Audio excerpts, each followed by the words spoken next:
Will I get a job, pay off my debts, buy a house, marry, or start a family? To be sure, past generations asked themselves those questions, but for today's millennial generation, born between the 1980s and early 2000s, those questions seem to take on more resonance. They're struggling to find work in their chosen fields, and the dream of middle-class status seems that much further out of reach. Here now, with more on that reality, Sarah Radovanovich, 22 years old, enrolled in political science at the University of Toronto. Laura Baker, 24, enrolled in a Master's of Communication at Ryerson University. David Mack, also 24, graduate with a Bachelor of Education from OISE, currently employed, albeit not in his field. Jeff Elliott, 27, currently in the Social Service Worker program at Centennial College in Toronto. Antoine Williams is 30, a graduate from Criminology at Carleton University, currently unemployed. And Rafael Gomez, professor of employment relations at the University of Toronto and author of The Little Black Book for Managers. Great to have everybody here around this table for a discussion on part one of this week-long series called Dude, Where's My Future? It's a takeoff, obviously, for those who don't know, on Dude, Where's My Car?, which was a movie that came out several years ago and was hilarious. Tonight's discussion, I suspect, not so much. Anyway, we want you to be part of this conversation as well. Producers Meredith Martin and Daniel Kitts are standing by. They're hosting a Twitter chat right now, so chime in, use the hashtag AgendaTVO. Okay, as we start this discussion, let's just give everybody a better sense about what the numbers are like out there. So if we can, control room, let's do the unemployment picture in Canada right now, where the national unemployment rate, according to Stats Can, these are August figures, so not very old, 7.1%. That's nationwide. The province of Ontario, 7.5%. But if you're a youth between the ages of 15 to 24, which is most of you around this table here, 14.1%. It's almost twice as bad. StatsCan says being a youth is 15 to 24. For the purposes of our discussion, we're going to put it up to 30, and that brings me to you. You're the veteran around the table, so can we start with you? No problem. Okay, Antoine, good stuff. Where are you from? I was born in Scarborough, Ontario, but I was raised in a small town called Curtis, Ontario. Called what? Curtis, Ontario. Curtis. Just east of Oshawa. East of Oshawa. Yes, okay. Yes. Where'd you go to post-secondary? Carleton University. And you spent how long there? 4 years, because it was an honors program. Okay, and what'd you graduate with? Graduated with an honors degree in Criminology and Criminal Justice with a minor in economics. And what year was that you graduated? 2006. 2006. Yes. So you've been out for 7 years. Mm-hmm. We need a little catching up on what it's been like for you over those 7 years to find the right job. What'd you start doing? No problem. Well, the first job I've actually did was Walmart when I was 17, and I was able to transfer from locations in Oshawa and Ottawa during my university tenure. Then following that, in between jobs, I tried to find work everywhere in Ottawa, including a 2-month stint chasing balloons across Ottawa and Western Quebec. Chasing balloons? Yes, balloon chase company. It's launching hot air balloons all across the... Oh, big balloons. Yes. Not It's a very party balloons. It's a very interesting job, let's just say.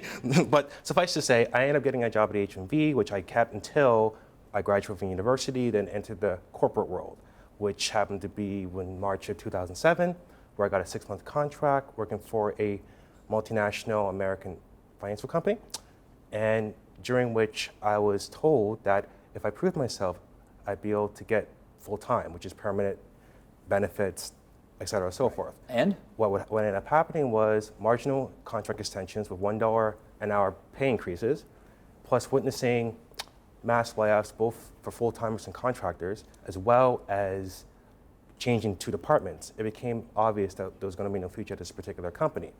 But by that point in time, it was mid-2008 during the economic collapse. So many companies were either were going through hiring freezes or laying off people, or a combination of both. How long have you been unemployed for? I've been unemployed. This is my 3rd time unemployed from the past 7 years. And I've been unemployed for 5 months as of last week. 5 months? Yes. Are you hanging in there? I got good days and bad days. In terms of jobs applied for, as of last week, I average around 10 to 15 jobs a week, which adds up to around 200 to 300 jobs. Job interviews, you mean? Or No, applications. Oh, applications. Yeah, just to submit online. But in terms of actual interviews, I've reached, from those 200 to 300 applications, I've made it to 6 initial screenings, 5 phone interviews, and 3 in-person interviews. Okay. Yes. Thank you for setting the table. We'll come back and follow up on this. I noticed none of the jobs that you described during the course of the 7 years had anything to do with criminology, which is what you went to school for. With the vague exception of the first corporate job, which was a call center agent securing accounts for U.S. citizens, which you can kind of sort of tie to criminology, everything else has nothing to do with it. Gotcha. David, you ready to go? Yes. Where are you from? I was born and raised here in Toronto, and I actually graduated last year from the University of Toronto's Teachers College, OISE, in elementary education, and I couldn't find a job. I've been actually searching for a job since January of 2012. So before I even graduated, I was already looking for a job, and it's been really hard. You want to be a teacher, I presume? Yes, I want to be an elementary teacher, and private sector, public sector, I couldn't find a job in either. Before you went to OISE, were you somewhere else? Yes, I actually went to Ryerson University for radio and television arts with a minor in English.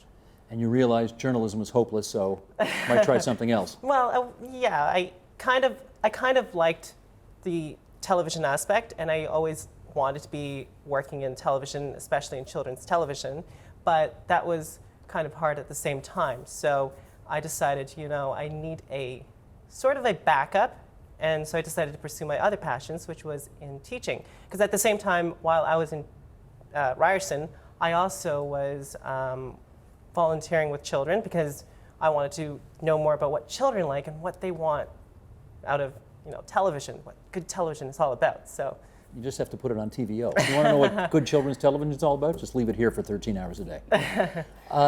Tell me this. Since you've graduated, how many teacher jobs have you applied for? I've applied, I'd probably say about over 50, because I would be applying to almost all the openings that would come out on a constant basis. And also with private schools, there are many private schools in Toronto alone, and I didn't hear anything back. Do you get an explanation for, sorry, David, it's not you, it's the economy, or sorry, David, it is you, you're just not right for us, or what do you hear? I mostly hear that they're not looking for any teachers. They have enough teachers at the moment, and to try back again soon. So what are you doing as you look for work? Right now, I work part-time at a retail store. Can I say the retail store? Yeah. Okay with me. Banana Republic. And I also work... Whereabouts? In Yorkville. Okay. And I also work at McCain Foods as a food taster, but it's also employed by an agency. So I'm not officially employed by the company, but I'm also employed by the agency. So it's an employment agency. You're a food taster? Yes. That sounds intriguing. What is that? So what I do is I actually taste a lot of food. I sample literally like 50 cups a day of different kinds of foods. And it's really a lot of tasting. So I tell them what I taste inside. So if it tastes like broccoli, I tell them it tastes like broccoli. If it tastes like mushrooms, it tastes like mushrooms. So it's different from what a focus group does. Focus group tells them what they like and what they don't like. I tell them what I taste in there. Gotcha. Yeah. Okay. Laura. Hi. You're at Ryerson right now. Yes. How long you been there? I just started my master's last week, actually. Oh, so what'd you do your undergrad in? I did my undergrad in history at Queen's University. Okay, and so you did what, 3 or 4 years in Kingston? 4 years in honors BA history. Gotcha. And now a couple of years in Ryerson? No, I was working for 3 years after I graduated in different government jobs. Wait a second, you're 24? Yes. Okay, take me through. So what, 18 to 22 you were in At Kingston? Queen's, yes. And then immediately upon graduating, I got a job working at the GHG20 Summits as a media officer. And from there, because I was freshly graduated, I just met so many different people from different government sectors and agencies and landed a job. They've all been in healthcare. So I've been doing different administrative work in healthcare, which isn't ideal job for me because I'm not interested in healthcare with a history degree. But as an arts major, I took what I got. Took what you could get. Yeah. And then I eventually started working in events for the government in healthcare. And Is provincial government or federal? Provincial. Okay. And why the decision to go for more education after this? I just felt that in order to advance, I wanted to apply for jobs that had more responsibility and I could further my career. I didn't have enough schooling, I didn't have a master's, and I also didn't have 5 to 10 years experience that was required on all these job postings. So I decided to risk leaving a government job, which it was a pretty good job, you know, pensions, benefit, everything. Someone my age would be very happy to have, I'm sure, but I couldn't go further with it. So I took the risk and I went back to Ryerson to do my master's, and I'm hoping that my master's will now allow me to further my career and apply for those jobs. But you're going on a different track now, I guess. So you're in communications now? I'm in communications. So what do you want to do? Ideally, I'd like to get into broadcasting. I love writing. I love performing. So we'll see. It's my 1-year master's. I have a year to figure it out. But there's an internship involved with my Ryerson program, which I think is super hands-on and great. And I think Ryerson's really in tune with the current economy, and the only way to get a job is to intern. And that was one of the leading aspects as to why I applied to the Ryerson program, because I think the internship is absolutely key to get a job once I'm done. What's tuition?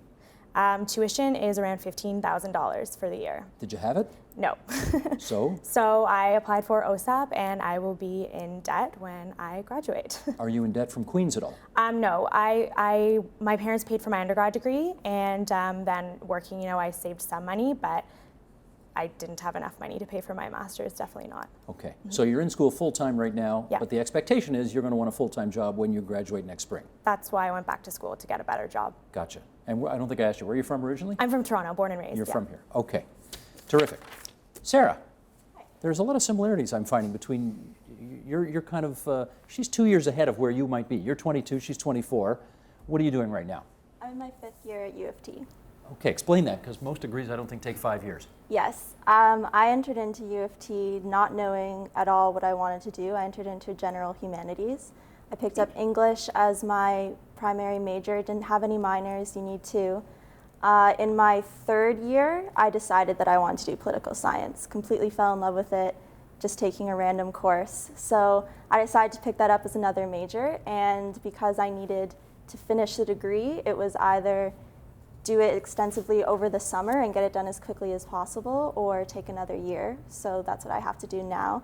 Do you feel you wasted a couple of years, or how do you see it? The thing is, I tried to do it faster, but the program requirements after your 1st year make it harder to get into from 2nd year. So because I didn't know that, I now had to go back and raise my GPA and take specific classes just to get accepted into political science. So that took me some time. So it wasn't really an option for me to even finish it faster than 5 years. So that's what I've decided to do. And how are you paying for all this? My parents pay for my tuition. If I want to do my master's, I'm going to have to pay for it and get into debt as well. So I have to now decide whether or not I think that's a valuable option for me. But my parents are paying for all my tuition. They're separated, so they pay for me to live in Toronto as well, closer to school, so they also pay for my living costs. So my parents have had to dip into their savings to put me through school and get me a better education than they both had. Are you their only kid? I know I'm their 2nd child, so they're going to go through this. You the older? they've gone through it with my brother already. They've gone through it already. Okay. And so if you're going to be graduating next spring, you've got to make a decision pretty soon about whether you want to do a master's. And I'm hearing different things from everybody. Some people say that if you don't get a master's, you can't do anything. And some people say that getting a master's is useless because then you will be overeducated and underexperienced. So I'm not sure where to go as of right now. Does the cost of a master's program daunt you at the moment? It does, because I don't want to be left with debt and less experience when I think experience is probably the most valuable thing as well. So it's probably the most daunting thing I can think of doing right now, but also going out and getting experience and then realizing I now need to go back and get my master's and then fall into debt then is probably even worse. So. And you get conflicting advice? All the time. What do you do with that? I do nothing with it currently. Are you able to work at all while you're going to school? I've been unemployed for 10 months. I started looking for writing positions at first because I wanted to get into that. Everything was unpaid. Everything was an internship. So I did take on a writing internship, which I do now. But I couldn't get a writing job that was paid, so I started to go into looking into retail jobs, going into group interviews with 150 people also being interviewed.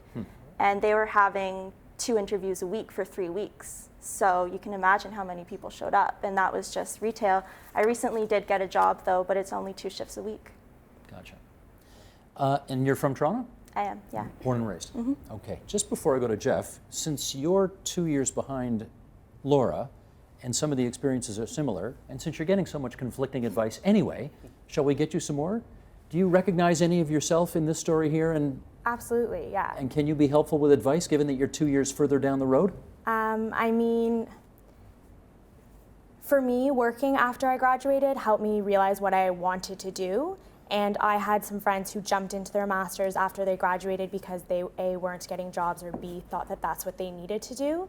But then they graduated in something that they had no interest in and realized that that wasn't their passion. So I think, working after you graduate your undergrad is a good idea to see what's out there, see what you like, see what you don't like. And then if you do think that getting a master's will help you advance your career, then absolutely it's a good decision. But don't do it just because you don't have anything else to do or because you can't find a job, because that's not going to help you advance your career at all. You heard that before? You have heard that before, okay. I still good advice. And now you've heard it again, okay. Jeff, where are you from? East York, right in Toronto here. Same place as Stephen Harper. He's Leaside. That's a totally different place. Anyone in East York will tell you that. It's part of East York. This is conflicting. Okay. And you went to school where? Went to school, East York Collegiate, through that system, Leaside High School. And post-secondary? Post-secondary, currently I'm at Centennial College through the social service worker program. Started that about a year ago. Why did you want to go there? I had jumped around a lot from the time I was 18 to 25. Many different careers. From my plumbing apprenticeship right out of high school, there was a great transfer program through OYAP to kind of give you more hours. OYAP is? Ontario Youth Apprentice Program. Okay. So I did that, realized after digging ditches for a year this wasn't what I wanted to do. You won't be, you probably, if you're a good plumber, you'll never be unemployed though. But you're also digging ditches. So there's a trade-off, and that was something I heard quite a bit of. From there, went into the food industry for a little while. Similar retail stories, I'm sure, and decided finally that that I wanted to go back to school. And you could afford to do it how? Well, that was the great part. Both from help from my parents, who've been very generous to me, along with taking some OSAP out. So you're going into debt, some personal debt. Yes.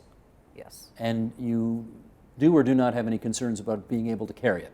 The debt, not so much, because fortunately for me, I have a part-time job currently, which is a unionized part-time job. Doing what? I got in with the TDSB as a part-time caretaker. So it also works with my school hours. So my situation's a lot different from many of the students that I'm with daily, where they're working long hours on the weekends, retail, food service, where I work through the week from 3 to 7. So my school can get done during the day, and then I can go to work, and then it's a balancing act, but I couldn't ask for anything better in terms of school work right now. And you've made the decision to go to community college as opposed to university. Mm-hmm. Why did you, I mean, more people are making that decision these days, but why did you make that decision? Actually, a friend of mine who works in addictions counseling, he had pulled me aside after I had applied to York and said, you're better off in terms of working while you're at university, because at that time I was working retail. He said, if you go into a community college, you'll do placement second year that you would do in third year for social work. So he said, after that second year, you may be able to get in with that agency, and they will carry you along a little bit while you're in post-secondary.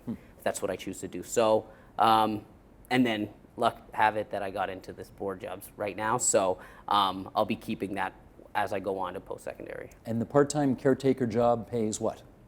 About $20 an hour. And are there benefits that come with that as well? Currently, no, because I'm part-time. Okay. So, but that just right there, when we're talking about a $10.25 minimum wage, is what most people that I know, even in the restaurant industry, they're making lower than that because of minimum wage in restaurants with tips. Retail, it's really tough on them. So $20 you're doing twice as well as the minimum wage. So you're content with that, I presume? As of right now, very much. And yes. What do you want to do when you grow up, so to speak? Have I not grown up? I'm not too sure. Probably something in advocacy for different issues surrounding social work, policies, things like that. Gotcha. Okay, Professor, we bring you in now. You've heard all of these stories. You've heard no doubt hundreds of others in your professional capacity like it. Sure. How representative of what's going on out there in that province do we have around the table here today?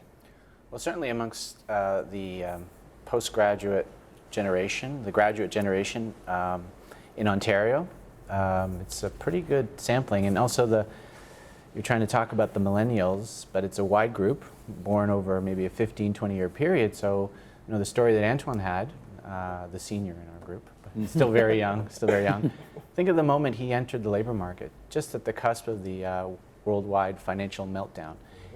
And as it happens, he was absorbed in an industry that was growing wildly at the time, financial sector. So he was sucked into that orbit, as were many of my graduates during that time. I started teaching actually in London at the height of the financial boom. London, England, at London School of Economics. And I was teaching a range of students who were studying management, business, economics, wide range of interests. You'd think some of them might have been interested in marketing, for example. They all got hoovered up, as they say in England, into the financial sector because that's where the jobs were. And guess what? 2008, the jobs weren't there, and those people got laid off. So when you enter the labor market, it plays such a defining role, can play such a defining role in where you end up. So the other story, the other kind of common element is the sort of need or perceived need for a graduate degree in today's economy. And I think some of the back and forth that went between Laura and Sarah was very useful. And I think you said something very important. Do you want to do it? Is it something that you've got a passion for? Because you're devoting time and money to something. And this is an issue that I think will be touched on in a few days from now in the same theme of Dude, Where's My Career? With the value of an education. But you should really pursue that kind of postgraduate degree if you find an affinity for it and you have a passion for it, regardless of where it's going to lead you. And you talk about a very practical sort of degree, perhaps that you're undertaking, Scott, right? Jeff, sorry.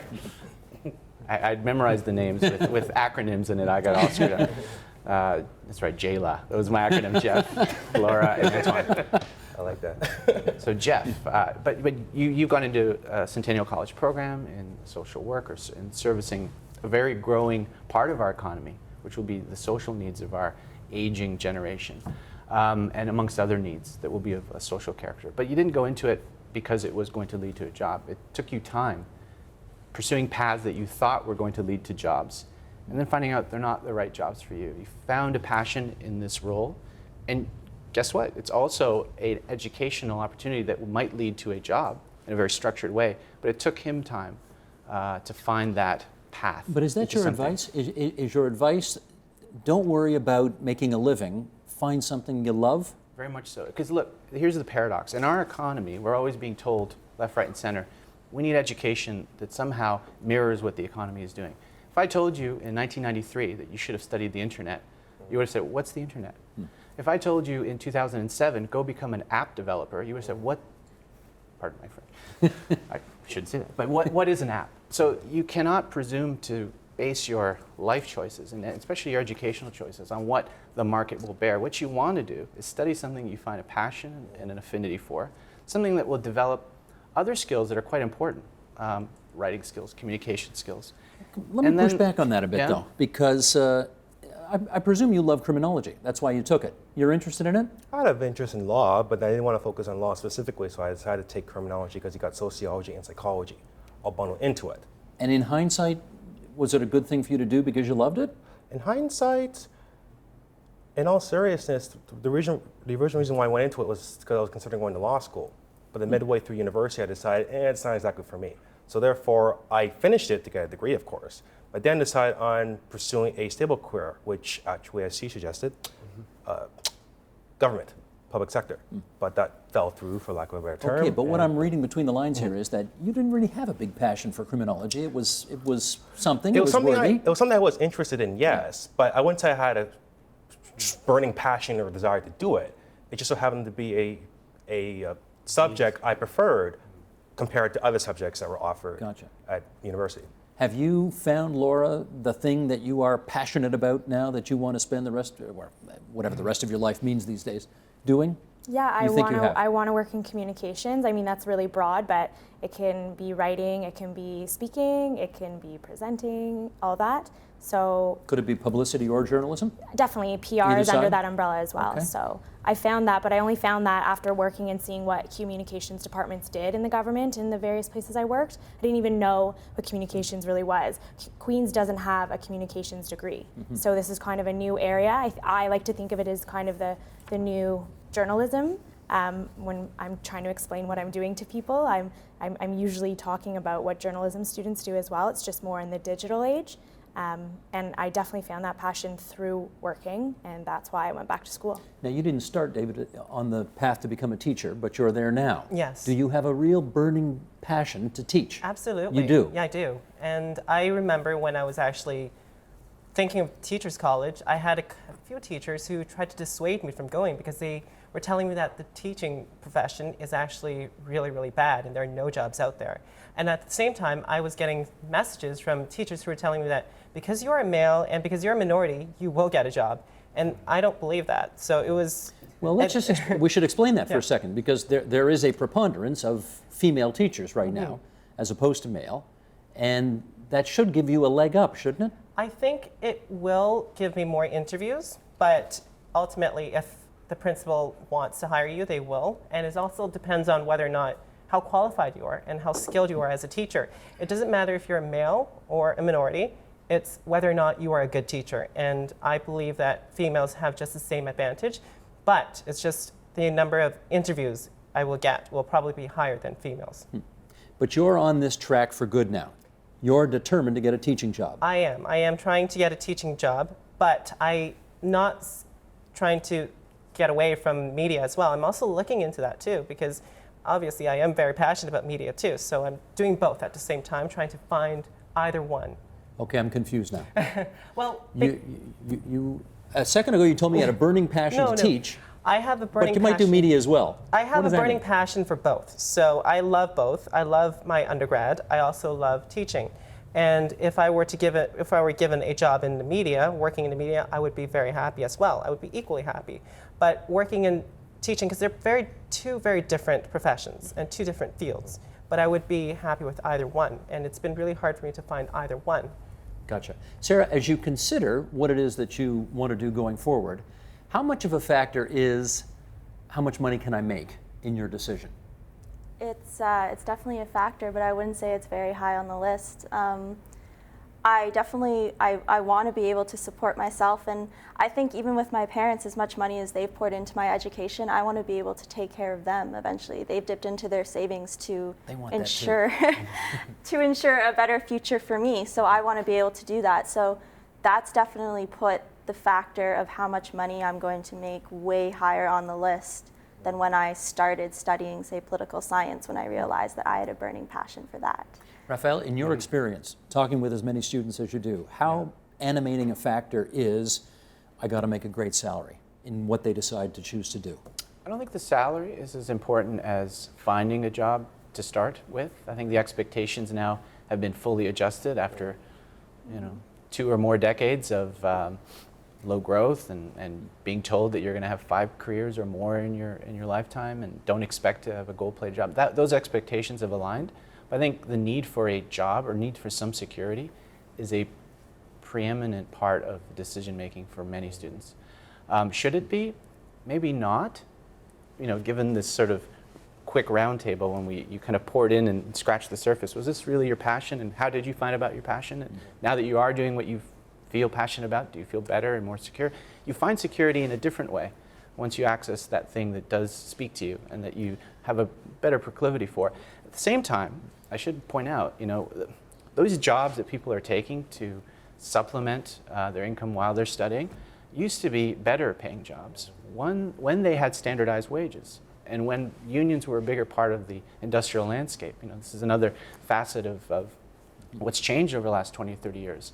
It's not so much that the jobs have disappeared, in many cases they have, but the ones that have remained have become degraded in terms of the standards by which people tend to expect with pay and benefits. Okay, but I guess I'm trying to make a comparison here between the way young people think today versus the way, say, my generation would have thought 30 years ago. 30 years ago, Jeff, I was given the advice, find something you love to do and figure out how to get paid for it. Okay. Is that still an animating principle for this generation?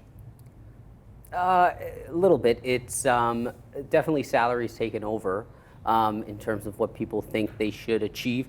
And we feel the pressure too if we're looking at just the housing market. The dream of ever owning a home in this city. We laugh, right? Because what are the chances of that? So we come back to, is making a salary the most important thing? If we want to own a home, it might be. Well, if you want to own a home in in a nice neighborhood in Toronto, it's going to be problematic. Probably any area in Toronto, though, when it comes down to it, unless we get pushed out of the city. So that's a fact that I think we've all realized, especially because our generation, we've only seen it boom. We've never seen it dip over the last 10 years. Well, I'm being devil's advocate here. You could get twice the house for a tenth of the money if you decided you wanted to do your career in Hamilton instead of in downtown Toronto. Is that an option? To move out of the Toronto? Yeah. Absolutely, but we're also looking at, are the jobs in Hamilton? Are the jobs that... Unemployment rate in Hamilton is lower than in Toronto. So maybe they are. maybe they're hidden there. Because have you looked and tried and they're not there? In Hamilton? No, Yeah. I haven't. Is anybody here prepared to leave the city of Toronto to get a job? I'm getting a no. Not so much. Not so much. Yes. You are. Yes. I would. Sarah, you would as well. Okay, because this does start to touch on an issue that you hear out there, and I know you guys hear it too. And we're not going to pussyfoot around here. Let's take this on head on. The issue you hear is, you guys are special. You're Gen Y. You're the Millennials. You've got a name, the Millennials. Unlike previous generations, so the rap goes, you're not prepared to do what it takes to climb the greasy pole to get to where you want to get. And I see you shaking your head already, but you know that's out there, and you know people say that. What do you think when you hear that? I don't think we're an entitled generation. I think we have unrealistic expectations based on how our parents succeeded. I think it was a different time. For instance, both of my parents are professionals, a lawyer and a professor, and they got their jobs much easier than if someone was trying to do that in this day and age. How old are they? They're in their 60s.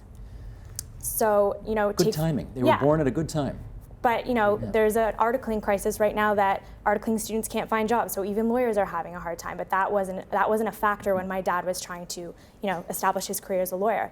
I don't think by any means we're entitled. I think that we just see what our parents had and how they got it, and we expect the same.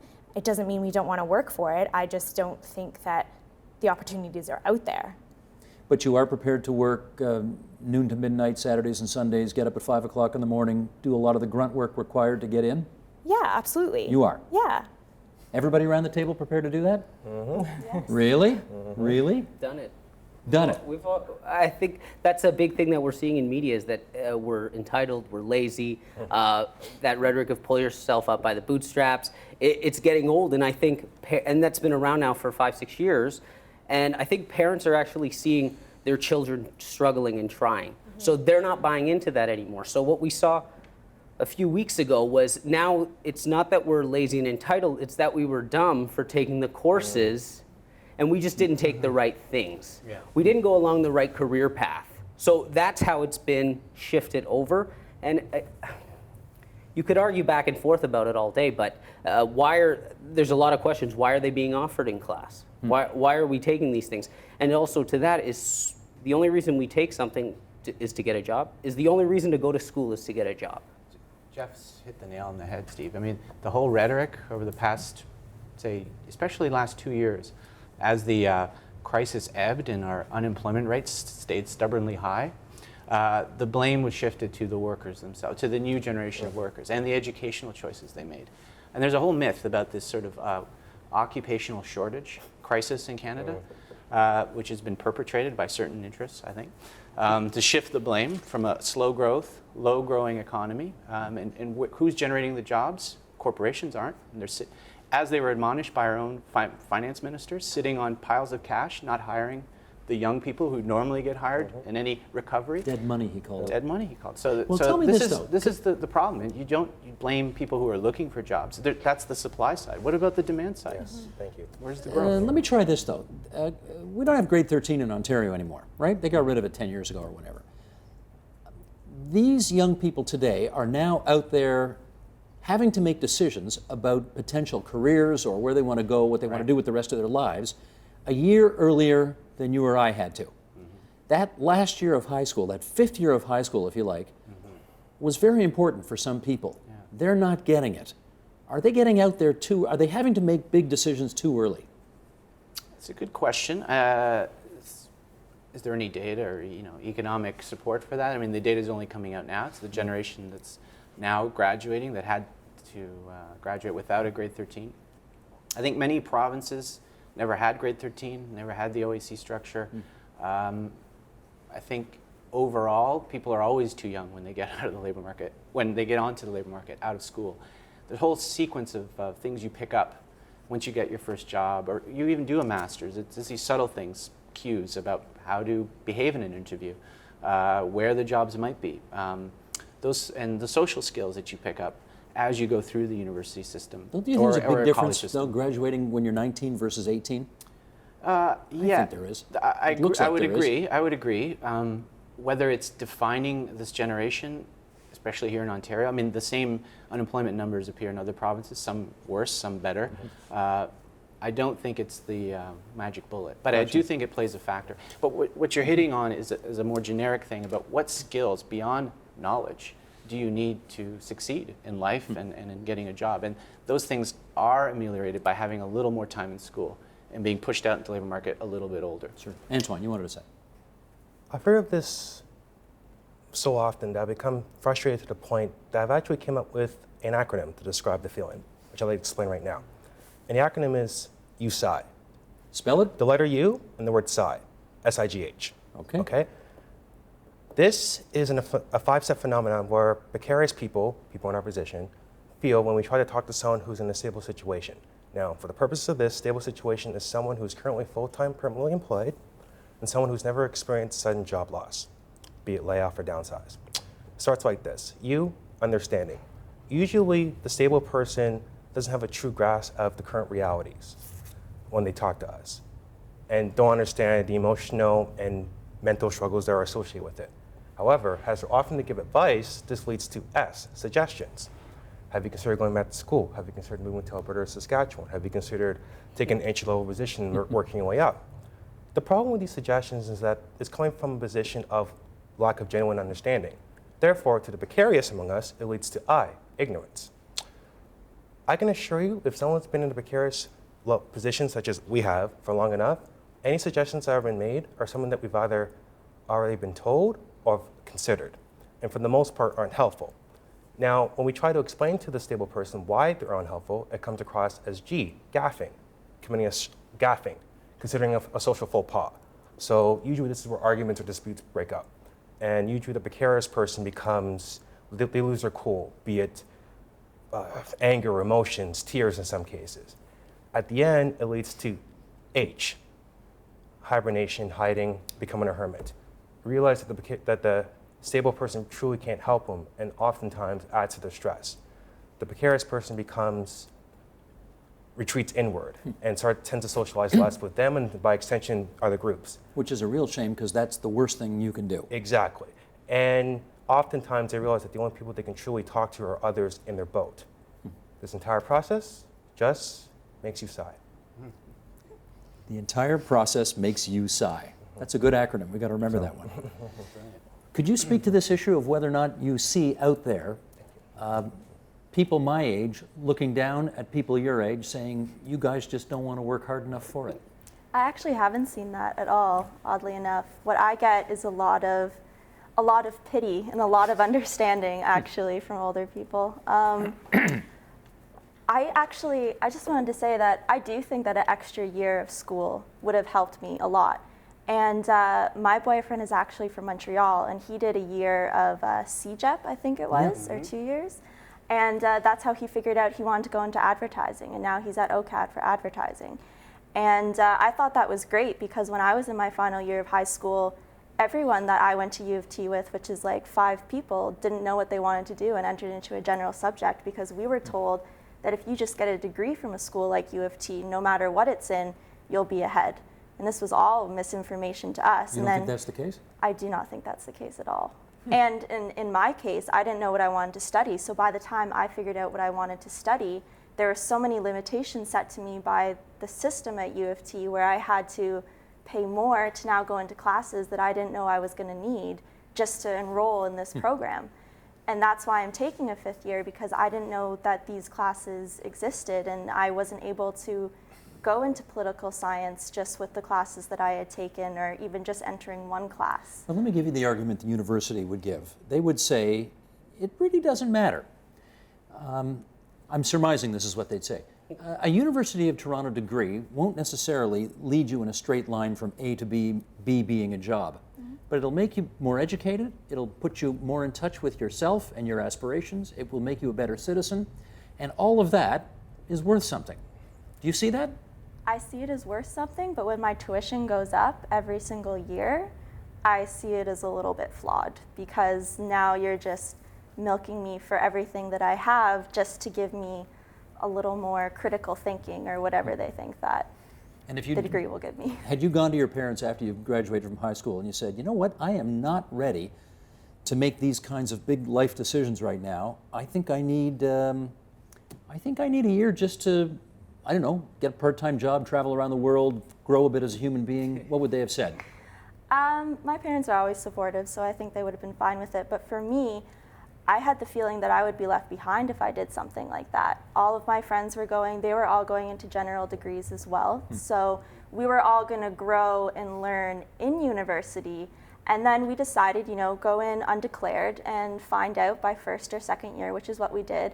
But we didn't know that after 2nd year, all of a sudden, just to even think about going into this program, you need all of these classes, this requirement, this GPA.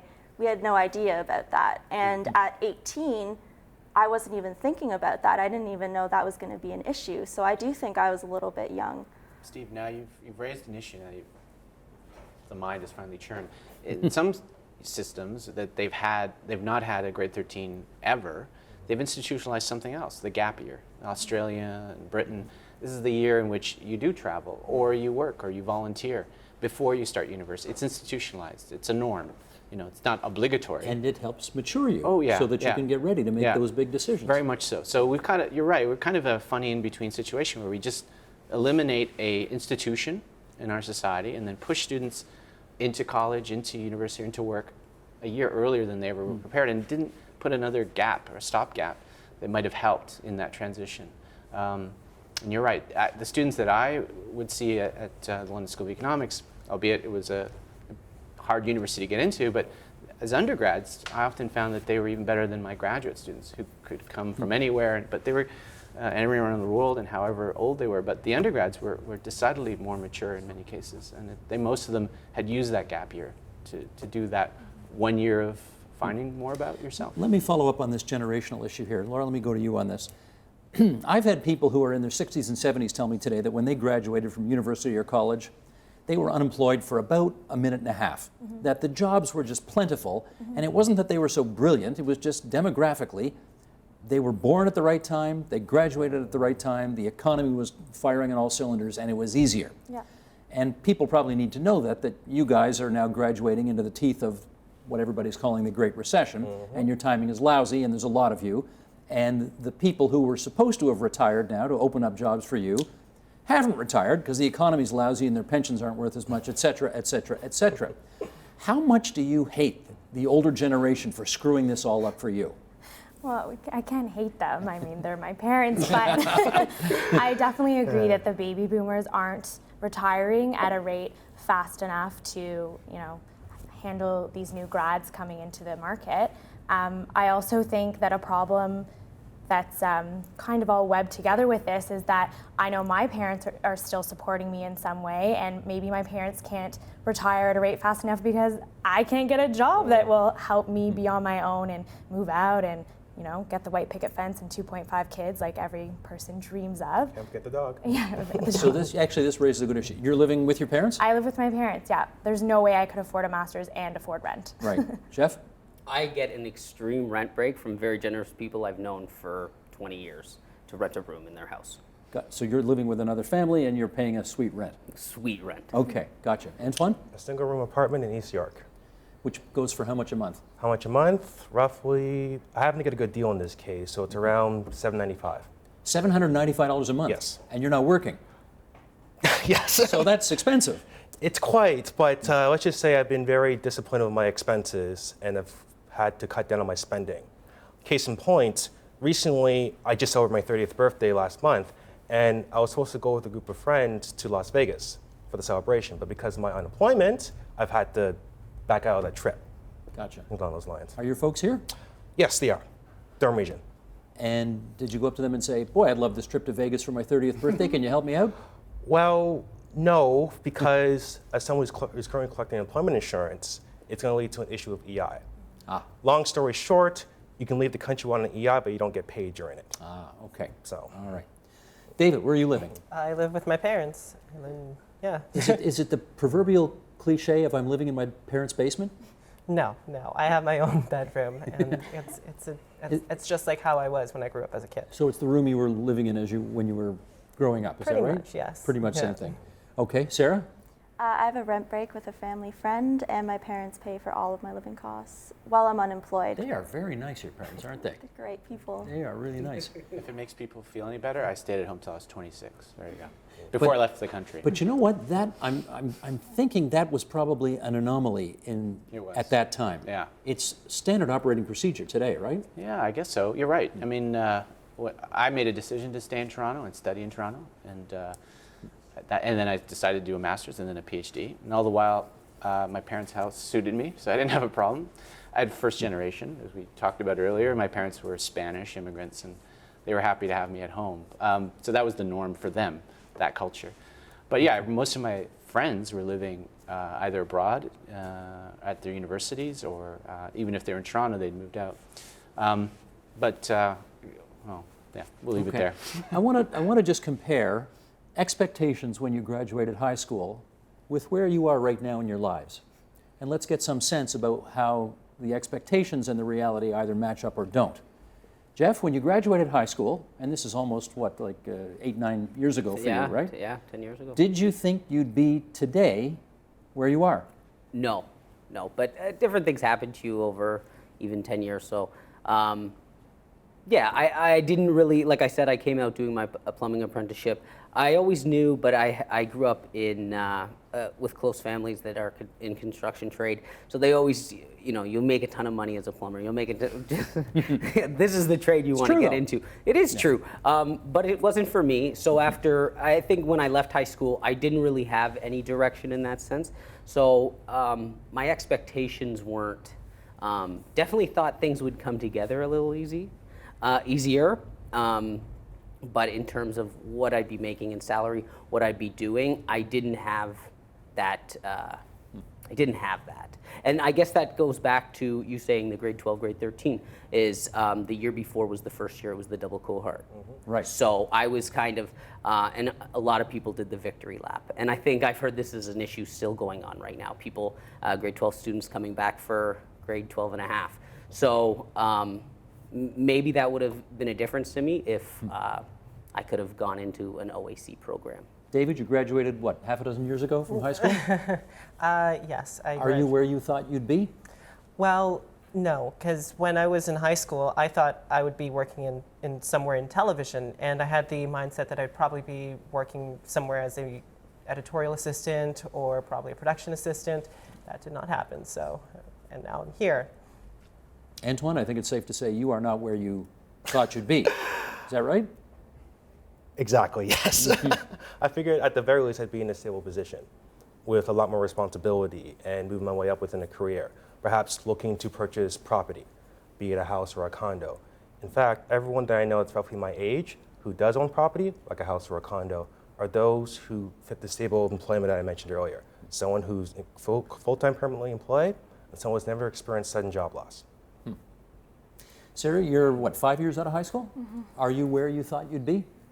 I thought I'd be graduated by now, but I really don't have unreal expectations, I feel, for what I want to do. I don't mind interning to write and get published before I get paid for writing or anything like that. I worry now for when I do graduate university, what the opportunities will be that are available to me. But right now, what I would expect at least is a part-time or full-time retail job, which I found almost impossible to get within 10 months of being unemployed. I just got one now. And I thought that was pretty crazy because most people can't find a job in their field. So when you can't do that, you'll take a job that is not related to your field, but is easier to get. And now those jobs aren't even easy to get. So we got just a few minutes left here, and as a public service, we want to give you some advice. And it's actually not from us, it's from a woman named Janice Stein. And if you've watched this program, you'll know Janice. She's the director of the Munk School of Global Affairs, longtime international relations professor at the U of T. And we asked Janice Stein, of her current age, which I won't reveal, to give some advice to Janice Stein when she was roughly your age. And here's the advice she said she would have given herself all those years ago. Roll tape, please. First thing I'd say to the 23-year-old is, you don't know anything. And remember that. And the second piece of advice I would give is listen to others. Open up your ears, open up your mind, and be humble. No matter how smart you think you are when you're 23, you're going to think you were a lot stupider looking back, even by the time you're 33. Listen to others and open your minds. Laura, what do you think of that advice? I think it's excellent. I think our generation is willing to listen. I think we know we're not the smartest people out there, and we're just doing the best that we can given the circumstances. David? I agree. I think that we do need to listen because we don't know anything. So we really should listen and just be open to what people are telling us. Jeff? I agree with her. I Come think, on, you no, can't all agree with this. I think we do listen though. And because she was talking to herself, we can't take it personal. So she, of course, went back to the 23-year-old. But I don't, I feel that I've taken a lot of advice. Maybe that's why I did so many things, really. It's because I took too many people's advice, like you said. And I've done the unpaid internship too. And that kind of goes back to, like you're fortunate enough to be in a position where you can do that unpaid internship. But after you've racked up, what is it, 28,000 now, you don't have that option to do a 6-month, a year internship for free at a lot of these places. So then it becomes those students who basically got that break. All right. Sarah, the advice from Janice Stein is listen because you actually don't know anything. I'll disagree with her a little There bit. you I'll go. be the only Okay. one. Good. I think we do listen. I think we definitely do. And exactly like what I was saying, people that are older than us don't even know what to do. They don't know what to tell me. They tell me different things all the time. I'll listen to different people all the time. I'll not get my master's and just gain experience, and then I'll realize that I need my master's, and I'll go back and fall into debt, and then I'll realize that I can't pay off that debt because I still can't get a job. And it's just been listening to other people. So is it good advice in a sense? Like it can be, but it doesn't help me now hearing that because I am listening and nobody knows. Antoine, you get the last word on this one. I have to slightly disagree with Lydia's advice, and I would say based on the truism I've learned. In order for someone to be successful, be it in their careers, relationships, or even life, they need to have 3 things. They need to have the right skills, be willing to put in the effort, and uncontrollable situations and circumstances to go their way. Luck and happenstance. This could be defined as faith, divine intervention, karma, etc. And I say this, and that said, my advice would be try to keep your distance from those who firmly believe only the first 2 points matter, skills and effort. Because getting the skills and effort may make your resume look good. Luck and happenstance is getting the HRA to look at it. Skills and effort may make you have an interview that goes wonderfully, positive rapport, etc., so forth. Luck and happenstance is the interviewer's subjective whims favoring you. Also, the interviewer is not interviewing someone else who happens to be better. And last but not least, even if you get the job, skills to ever only ensures that you won't get fired. However, luck and happenstance can mean that the company decides to lay off 4 people instead of 3 due to budget cuts. You know, you've definitely got the best acronyms and the best advice on the program tonight. Thank that you. was outstanding. Guys, we wish you all, sorry, we're out of time, Professor, but you're going to be back tomorrow on Wednesday, so you can finish the thought then. Lots of luck to everybody around this table, and I'm grateful to all of you for coming in and sharing your stories with us. It's been a great help. Thank you. Thank you. Support Ontario's public television. Donate at tvo.org.